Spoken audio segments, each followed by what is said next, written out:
বন্ধুসকল welcome to my YouTube channel Assamese government job. এই মুহূৰ্তত আপোনালোকৰ আকৌ ভাল কৰি আহিছে পুনৰ আপোনালোকৰ স্বাস্থ্য বিভাগ NICL ফালৰ পৰা যিটো স্বাস্থ্য বিভাগ আপোনাৰ কেন্দ্ৰীয় চৰকাৰৰ স্বাস্থ্য বিভাগ হয় তাৰ পৰা আপোনালোকৰ কিছুমান ভেকেঞ্চি আহিছে আৰু আপোনালোকৰ ভেকেঞ্চিখিনিৰ কাৰণে অৰ্হতা কিমান হয় লগতে কেনেদৰে আবেদন কৰিব লাগিব সকলোখিনি কথা আপোনালোকক এই ভিডিঅ'ৰ যোগে আলোচনা কৰা হ'ব।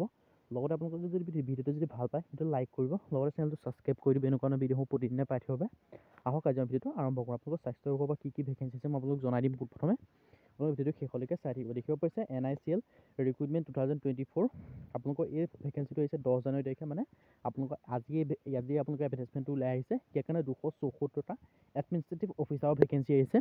ইয়াৰ কাৰণে আপোনালোকৰ এজ লিমিট ক্ৰাইটেৰিয়াসমূহ কি হ'ব সেয়াও আপোনালোকক জনাই দিছোঁ।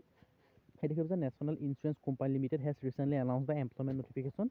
ইয়াত দেখিব পাইছে লাষ্ট আপডেট সেইটো আহিছে নেশ্যনেল ইঞ্চুৰেঞ্চ কোম্পানী লিমিটেডৰ ফালৰ পৰা, ৰাষ্ট্ৰীয় যিটো বীমা কোম্পানী স্বাস্থ্য বিভাগৰ পৰা আহিছে। মানে আপোনালোকে দেখিব পাইছে 274টা ভেকেঞ্চি আছে। কেটেগৰিজ ভেকেঞ্চিখিনি দেখিব পাইছে জেনেৰেল লিষ্টৰ কাৰণে 130টা আৰু স্পেচিয়েল লিষ্টৰ কাৰণে 142টা আৰু পে স্কেল আপোনালোকৰ আছে 50,925টা আৰু 50,925 টকাকৈ আপোনালোকৰ পে স্কেলসমূহ পাব।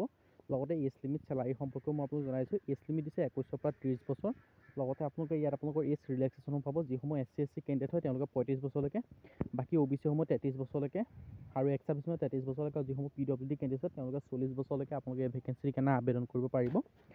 আৰু ইয়াত আপোনালোকৰ এডুকেশ্যন কোৱালিফিকেশ্যন বিচাৰিছে মাত্ৰ ডক্টৰ বিচাৰিছে বা MBBS। যদি আপোনালোকে MBBS কৰি থৈছে বা আপোনাৰ মেডিকেল ডিগ্ৰী যদি আপোনালোকৰ হাতত আছে MBBS ডিগ্ৰী, তেতিয়া আপোনালোকে ভেকেঞ্চিখিনিৰ কাৰণে আবেদন কৰিব পাৰিব।